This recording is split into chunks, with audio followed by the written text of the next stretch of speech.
The celebration was already loud when my mother stood and lifted her glass. It was a dinner meant to honor my sister Vanessa and her husband Blake, their business success, their momentum, their future. A high-end restaurant, white tablecloths, strangers seated close enough to hear everything. "This is the daughter who really made it," my mother said, smiling toward Vanessa. Applause, laughter. Then her eyes shifted to me. "And Abigail," she added lightly as if it were kindness. "Well, at least she's good with numbers." The laughter came faster this time. Before it could fade, the waiter stepped in and placed the bill directly in front of me. $3.180. The tablet rested on the table like a verdict no one bothered to discuss. Beside me, my 6-year-old daughter Mila tugged gently at my sleeve. She looked up, her voice barely audible. "Mommy, did you do something wrong?" That was when it landed. Not just the humiliation, but the lesson. My daughter was watching me absorb it, watching me stay quiet, watching me accept it. In that moment, I saw everything at risk: rent, school fees, custody, and the invisible boundaries I had never been allowed to draw. I didn't know it yet, but one decision that night would trigger a collapse no lawyer could undo.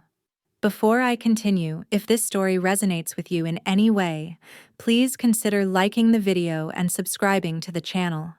It truly helps more stories like this reach the people who need them. And if you feel comfortable, leave a comment and let me know where you're listening from right now. I always like knowing who's here and where this story is traveling tonight. Thank you for being here with me. From the outside, the Turner family looked solid, respectable. The kind of family neighbors pointed to as an example. We showed up to birthdays together. We took smiling holiday photos. We sat in neat rows at restaurants and spoke in calm, measured voices. Nothing loud. Nothing obviously broken. But inside our family, there was a hierarchy everyone understood without ever naming. Vanessa had always been at the top. She was the one my parents spoke about with pride that bordered on reverence. Her report cards were framed. Her photos were displayed at eye level. Every new idea she had, every plan, every dream, was treated like a prophecy that simply needed funding to come true. If she failed, it was because someone else hadn't supported her enough. If she succeeded, it was proof she had always been destined for more. I occupied a different role. I was the stable one, the reliable one, the one who didn't need help because I never asked for it. My parents said it like praise, but it functioned more like a job description. I was the one they called when something needed fixing, when paperwork had to be handled, when money needed to move quietly from one place to another without questions or delays. Vanessa was the dream. I was the logistics. That division had been in place for so long it felt natural, like gravity. No one had ever asked me if I wanted it. They just assumed I would carry it. And I did, because resisting it felt like threatening the structure that held us all together. When I became a mother, the expectations didn't soften. They sharpened. Mila was 6, and somehow her existence became another justification for what was taken from me. "You can afford it," my mother would say casually. "You're a mom now." As if motherhood came with a surplus. As if having a child meant I owed more, not less. Every request was framed as reasonable, temporary, necessary. A little bridge loan, a small favor. Nothing that should trouble someone as capable as me. And if I hesitated even briefly, the reminder came swiftly and sweetly disguised as concern. "You don't want your daughter growing up without family support, do you?" Family support, I learned, flowed in one direction. Mila loved her grandparents. She loved her aunt. She saw only the surface, the smiles, the gifts, the attention that came in bursts. She didn't see the private negotiations, the late-night phone calls, the way my bank balance dictated how welcome I was at the table. I tried to tell myself it was normal, that every family had roles, that mine just happened to involve more responsibility. But somewhere along the way, the role stopped feeling temporary and started feeling permanent. Fixed. Like a line item that would always be there, quietly absorbing costs no one else wanted to carry. What unsettled me most wasn't the money. It was the ease with which my parents assumed access to it. There was no gratitude, no discussion, just expectation. As if my resources were communal property while my needs were optional. I wasn't just their daughter. I was their safety net, their buffer, their quiet contingency plan. And standing in that restaurant watching my daughter look up at me with uncertainty in her eyes, I realized how dangerous that role had become. Not just to my finances, but to the way she was learning to measure her own worth. It never started with large amounts. It rarely does. The first transfer I remember clearly was labeled a bridge loan for Blake. He was between deals, he said. Cash flow issue, temporary. My father explained it the way he always did, with a calm authority that suggested the problem had already been solved, and I was simply being asked to assist with the final step. I sent the money the same afternoon. No contract, no interest, just trust. After that, the language changed depending on who was asking. For my parents, it was always an emergency fund, a roof repair that couldn't wait, a medical expense insurance didn't fully cover, a shortfall in the business account that would be corrected next quarter. Each request came wrapped in urgency but delivered with certainty that I would say yes. For Vanessa, the phrasing was softer. Just this once. Just until the sponsorship comes through. Just until Blake's next deal closes. Just until things stabilize. The word just did a lot of work.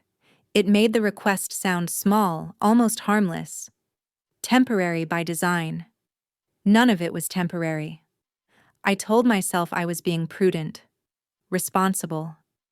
I told myself families help each other and that my ability to help was something to be grateful for. So I started tracking everything. Not because I was resentful, but because I believed documentation would eventually lead to recognition. I created a spreadsheet.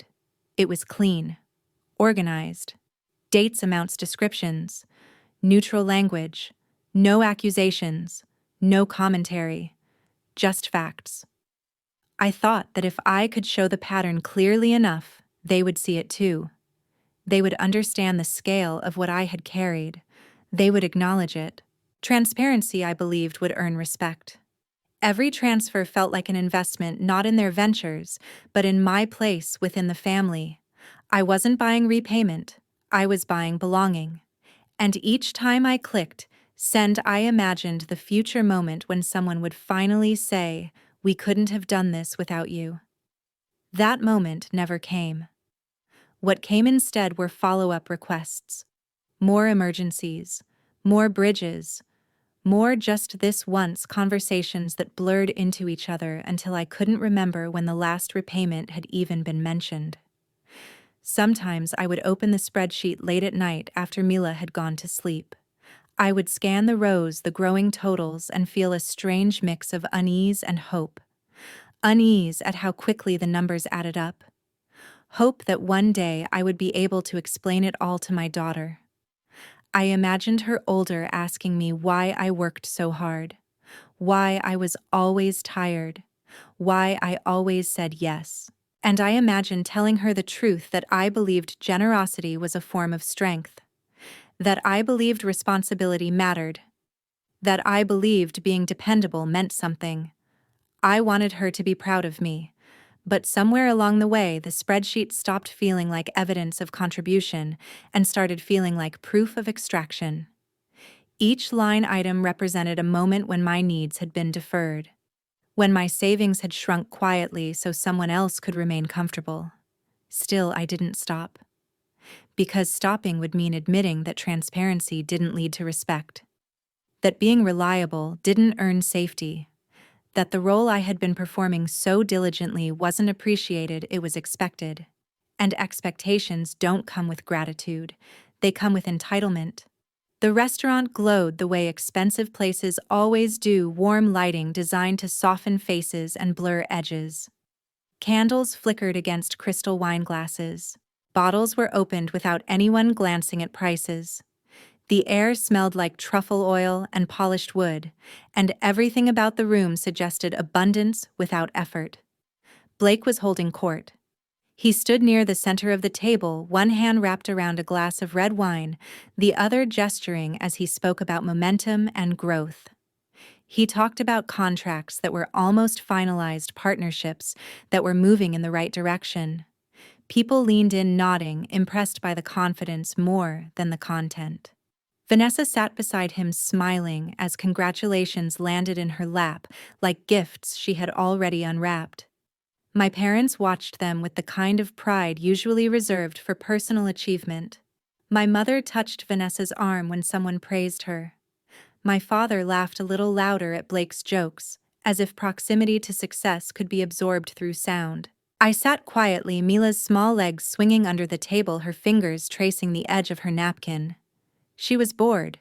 I was alert in a way I hadn't been before. Because as the courses arrived, each one more elaborate than the last, I began to recognize the pattern. The wine selection, the custom menu, the private dining room fee. The photographer quietly snapping candid shots from the corner.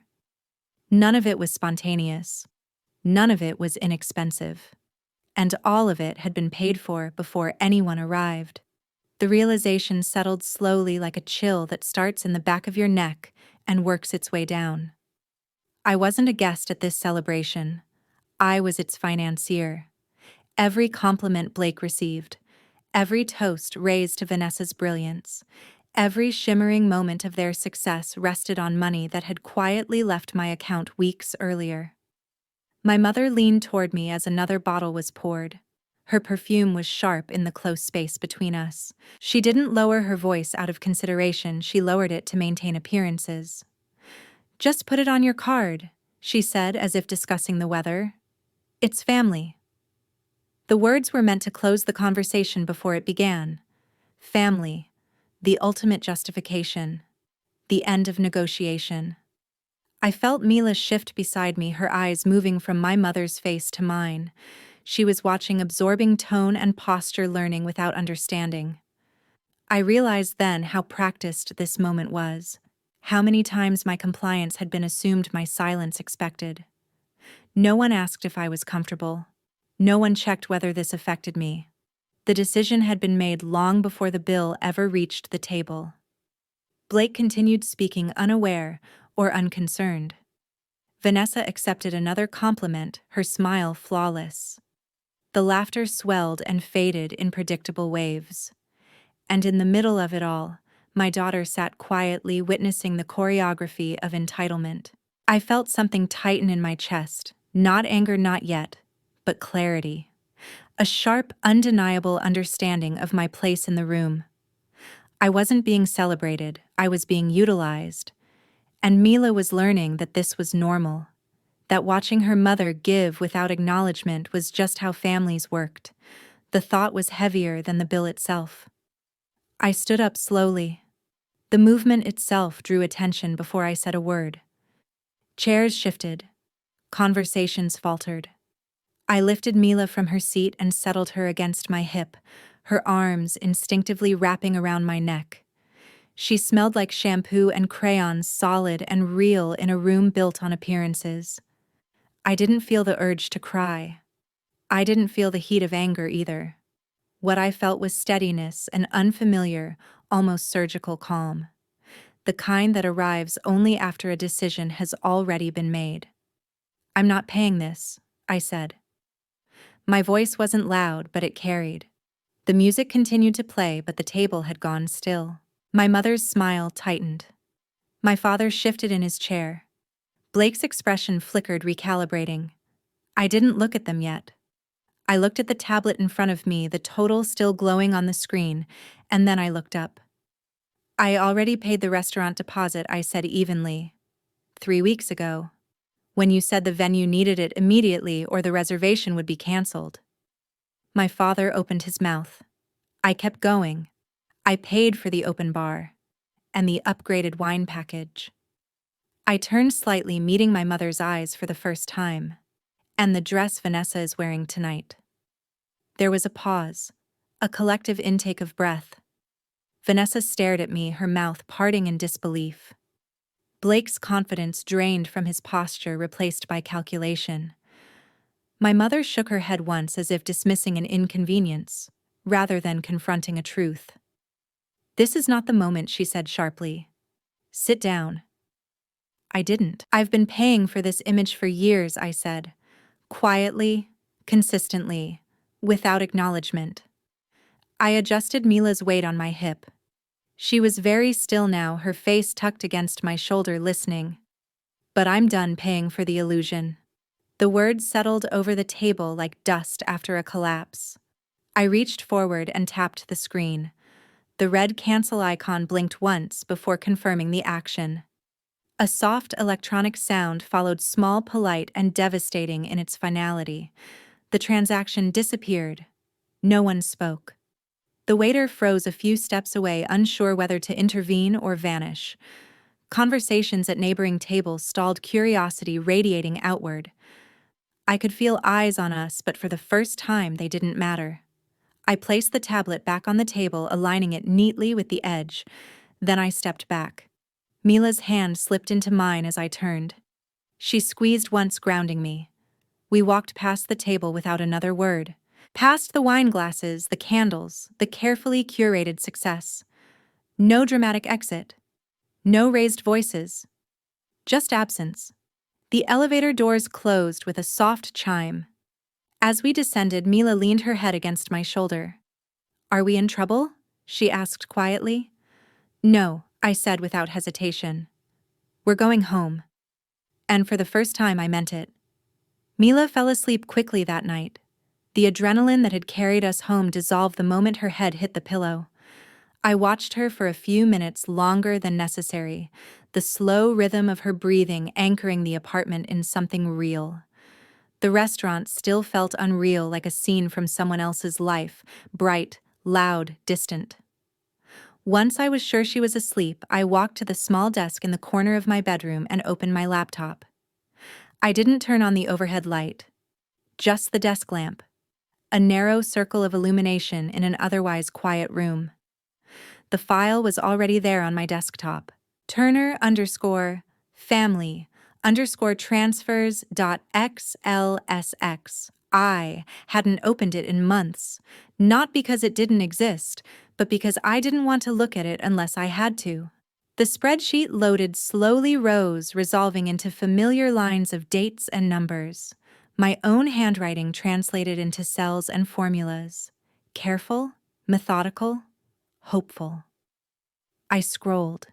Each entry brought back the moment it was created, the phone call that preceded it, the explanation that made it feel reasonable, the reassurance that it would be temporary. Bridge loan Blake. Emergency fund parents. Just this once, Vanessa.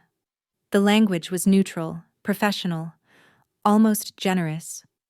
At the bottom of the sheet, the total recalculated automatically. I watched the numbers settle the way I had so many times before. $41,700. I stared at it longer than I meant to. It wasn't the shock of the amount that hurt. I had known vaguely that it was high.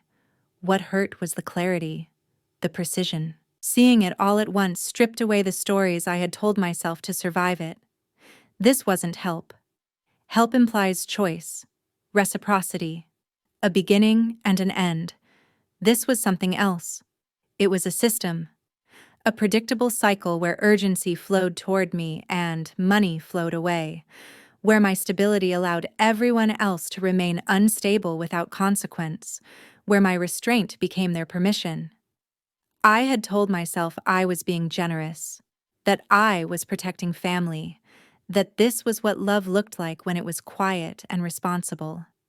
But looking at the spreadsheet now, I saw the truth I had been avoiding. This wasn't generosity. It was extraction. Every line represented a moment when my future had been quietly discounted, when my margin for error had shrunk so theirs could remain intact, when I absorbed risk so they could preserve comfort. And it had worked because I let it. I thought about Mila, about the way she had looked up at me in that restaurant, confused and searching for context. I imagined her older, watching me open this laptop again and again, always giving, always conceding, always explaining why it was necessary. I realized then how close I had come to teaching her that love required self-erasure. The spreadsheet wasn't proof of my kindness. It was evidence of a pattern that had nothing to do with emergencies or timing or bad luck, a pattern that depended on my silence and rewarded it with expectation. I closed the file without saving anything. The numbers didn't change. They didn't need to. For the first time, I understood exactly what I was looking at, and exactly why it had to stop. The backlash didn't wait until morning. By the time I woke up, my phone was already vibrating on the nightstand, the screen lighting up the dark room in angry pulses. I didn't touch it right away. I lay there listening to Mila breathe in the next room, steady and untroubled, and I let myself have one quiet minute before the noise returned. When I finally picked up the phone, I knew exactly what I would see. Vanessa had posted. The video was carefully framed, soft lighting. Her face-centered eyes red but controlled. Tears slid down her cheeks in a way that looked practiced rather than broken. She spoke directly to the camera, voice trembling just enough to sound sincere. "I never imagined my own family could be so jealous," she said. "To sabotage something we worked so hard for. It's cruel." She didn't say my name. She didn't need to. The implication was obvious. The comments were already filling up: sympathy, outrage, righteous anger aimed at the unnamed villain. People who had never met me were diagnosing my character in real time. I watched the video once. Then I closed the app. The call came minutes later. It was Blake. I answered out of habit before I could stop myself. His voice exploded through the speaker the second the line connected. "You're ruining us," he said. Not hurt, not confused. Furious. "Do you have any idea what you did last night? The restaurant, the investors, the optics." I ended the call without responding. The next one came from my father, then my mother. I let them go to voicemail. When the messages started arriving, the tone shifted quickly from anger to accusation to something sharper.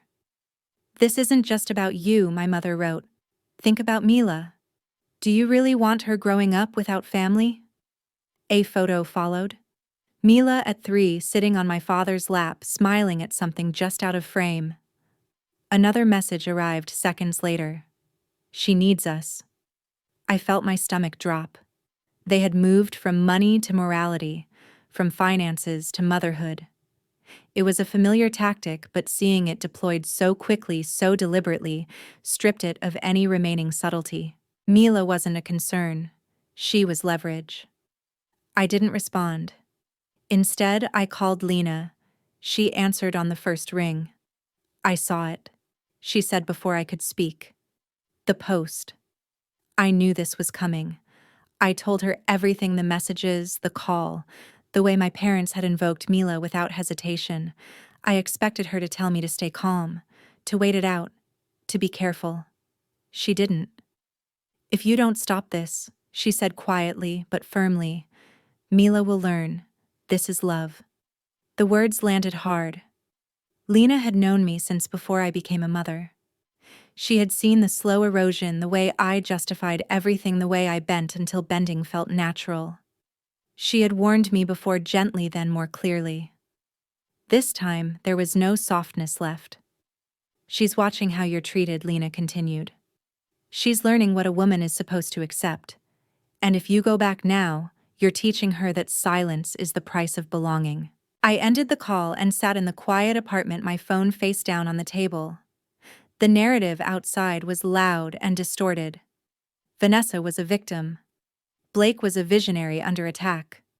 My parents were wounded and confused. And I was the problem. But in the stillness, something shifted. For the first time, I didn't feel the urge to explain myself. I felt the urge to protect my daughter from a story that had already begun to write itself around her. The decision didn't come from anger. It came from clarity. After I ended the call with Lena, I sat at my desk again, the apartment quiet except for the low hum of the refrigerator. I wasn't shaking. I wasn't crying. The noise had burned itself out, leaving behind something colder and more precise. I opened my email. There was a folder I rarely touched labeled housing.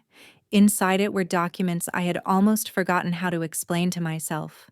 Lease agreements, addendums, payment confirmations stretching back nearly 2 years. The apartment. Vanessa and Blake lived in a luxury building downtown, floor-to-ceiling windows, a rooftop pool, a concierge who greeted residents by name. It was the kind of place meant to signal arrival. Everyone believed my parents were paying for it. They liked that version of the story.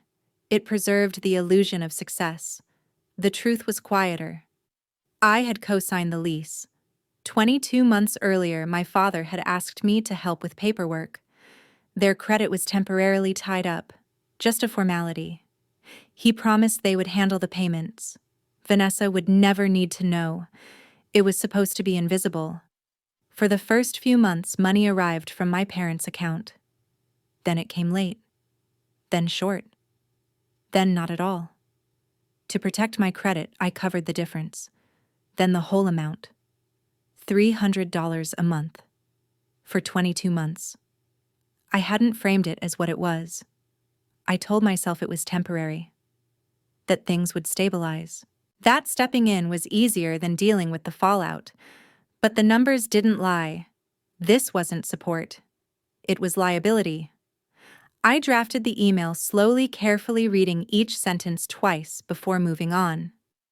To Mrs. Patel, leasing office, subject withdrawal of financial guarantee. Unit 814. I identified myself as the co-signer and financial guarantor. I stated clearly, without explanation or emotion, that I was withdrawing my guarantee and terminating my financial responsibility for the unit effective immediately or at the earliest date permitted by the lease agreement. I attached the necessary documentation. There were no accusations, no family history, just facts. I pressed send. The response came faster than I expected. Mrs. Patel was polite, professional, uninterested in drama. She confirmed receipt and explained the next steps. The occupants would be notified. Vanessa and Blake would have 30 days to either requalify for the apartment under their own financial credentials or vacate the unit. 30 days. I leaned back in my chair, the weight of it settling in my chest. This wasn't revenge. It was consequence. For years, my family had moved financial risk into my name, without my consent, trusting my fear of instability to keep me silent. They had assumed I would always absorb the impact, always cover the gap, always protect the image. They never considered what would happen if I stopped.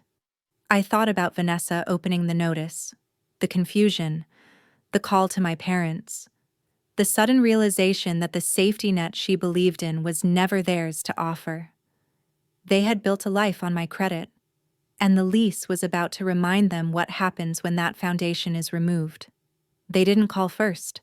I saw them through the peephole just after sunset, 4 shapes crowded too close to my front door, their reflections warped slightly by the glass. My parents stood in front as if rank still mattered. Vanessa hovered behind them, arms crossed tight against her chest. Blake paced, running a hand through his hair already unraveling. For a moment I considered not opening the door. But Mila was coloring at the kitchen table, humming softly to herself, and I knew exactly why they had come. Avoidance had kept the peace for years. It wouldn't protect us now. I opened the door but kept the chain on. The noise hit immediately. My father started first, his voice sharp with accusation. "How could you do this?" My mother followed, overlapping him, words tumbling out in frantic bursts about misunderstandings and timing, and how none of this needed to be so extreme. Vanessa's face was red, blotchy. "You embarrassed me," she said, her voice shaking with anger more than fear. Do you have any idea what people are saying? Blake cut in before I could answer. This is insane, Abigail. You can't just pull the rug out from under us. We have obligations. I looked at him carefully, then really looked. There was no confidence left. No practiced ease. Just panic. The kind that comes from realizing there's nothing behind the curtain. What obligations? I asked calmly. He opened his mouth. Closed it. Tried again. The business. What business? I asked. Silence. My father shot him a look. My mother pressed her lips together, eyes darting. Vanessa stared at the floor. That was when it became obvious. There was no revenue stream, no savings, no fallback plan. Just assumptions layered on top of my credit and my compliance. Blake's voice dropped. We just need time, he said. Once things settle. You've had 22 months, I replied. My mother stepped forward, gripping the doorframe like it was the only solid thing left. You didn't have to do it like this, she said, tears spilling freely now. You've always been able to handle more. You always were. The words slipped out before she could catch them. Vanessa needed more than you ever did. The sentence hung between us, naked and undeniable. I felt something inside me go still. There it was. Not denial, not justification. The truth finally spoken without polish. They hadn't taken from me because I was weak. They had taken from me because I was strong. Because I adapted. Because I didn't fall apart. Because I made space for their failures and never asked them to name the cost. My strength hadn't protected me. It had priced me. I looked at Vanessa then, at the way her anger had curdled into fear. At Blake, who suddenly couldn't meet my eyes. At my parents stripped of authority now that money was no longer flowing through my hands. Mila's humming stopped behind me. I didn't turn around. I didn't need to. I knew she was listening. I'm not doing this anymore, I said quietly. Not the money. Not the pretending. Not the punishment for being capable. My father's shoulders sagged. My mother sobbed openly. Blake muttered something under his breath. Vanessa said nothing. I closed the door. Not out of cruelty, but because the conversation was over. For the first time, they had nothing left to take. And I had nothing left to prove. The consequences arrived quietly, one after another, without the drama my family had always relied on. Vanessa and Blake lost the apartment. They didn't qualify on their own. There was no hidden savings account, no emergency investor, no last-minute miracle. Within weeks, they were packing designer furniture into a rented truck, moving into a short-term place far from the city center. The rooftop pool disappeared. The concierge disappeared. The life they had presented as permanent turned out to be conditional. Blake found a job, not a venture, not a pitch. A real position with a schedule and a supervisor. Vanessa took something temporary too, customer-facing, unglamorous, necessary. I heard about it through relatives, through updates passed along like gossip softened by pity. I didn't ask questions. I didn't correct the stories they told about why things fell apart. My parents fared worse. Without my transfers, the gaps they had learned to ignore became impossible to cover. Bills stacked up. The business they spoke about in abstractions finally demanded specifics. They downsized, sold things quietly, stopped hosting. The calls slowed, then stopped altogether. There was nothing left to negotiate. I expected to feel vindicated. I didn't. What I felt was space. The kind of space that appears only after something heavy has been removed. The absence of waiting. The absence of anticipating the next crisis. Evenings stretched longer. Mornings felt calmer. I didn't flinch when my phone buzzed. One night, after Mila had finished her homework and brushed her teeth, she followed me into the living room. I was sitting on the floor with my laptop open, the familiar spreadsheet pulled up one last time. Turner_family_transfers.xlsx. The numbers were unchanged. They didn't need to be altered to lose their power. Mila sat beside me, her legs folded awkwardly. She watched the cursor move across the screen, then looked up. "Mommy?" she asked softly. "Are we okay?" I closed the laptop without saving anything. I met her eyes. 6 years old. Watching. Learning. "We're safe," I said. "That's enough." She nodded, satisfied, and leaned against me like the answer had settled something important. Later that night, after she went to bed, I opened the laptop again. I right-clicked the file. A small box appeared, asking me to confirm what I already knew. Delete. The spreadsheet vanished. Not because the money had been returned, not because apologies had been offered, but because I had stopped collecting evidence for a future that wasn't coming. I wasn't waiting anymore. I wasn't waiting to be understood. I wasn't waiting to be thanked. I wasn't waiting to earn my place. I had already paid for it in full. The apartment was quiet, peaceful in a way that didn't require effort. I sat on the couch with a cup of tea cooling in my hands, the window cracked just enough to let in night air.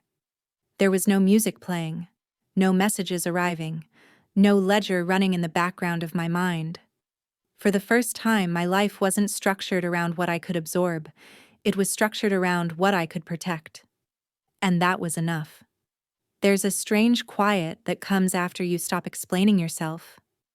I used to think love was something you proved by enduring, by absorbing discomfort without complaint, by staying useful. It took me a long time to understand that what I called strength was often just fear dressed up as responsibility. Fear of being seen as difficult. Fear of being left behind.